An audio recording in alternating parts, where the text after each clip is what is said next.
এগরায় বিজেপির গাড়িতে হামলার অভিযোগ, গাড়ি ভাঙচুর বিজেপি কর্মীদের, মারধরের অভিযোগ। এগরায় কসবাগোলায় প্রচার চলাকালীন হামলা। ঠিক কি হয়েছিল আরো বিস্তারিত জানবো।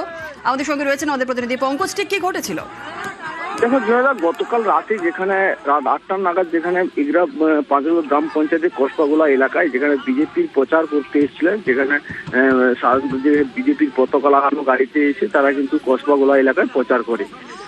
স্থানীয়দের দাবি হামলাকারীরা তারা হঠাৎ করে তাদের উপরে হামলা করে, কারণ যেখানে ওই প্রচারকরা তারা কিন্তু বাইরে থেকে এসছে, উড়িষ্যা থেকে এসছে, এমনটা কিন্তু সূত্রে খবর। তবে সেই উড়িষ্যা থেকে আসা এই ব্যক্তিদের বহিরাগত বলে ওই গাড়িতে ভাঙচুর করে এবং মারধর করে। তার ক্ষেত্রে যেখানে গুরুতর আহত হয় বিজেপির কর্মীরা, প্রচারক যেখানে রয়েছে বাইরে থেকে আসা 4 জন গুরুতর আহত হয়।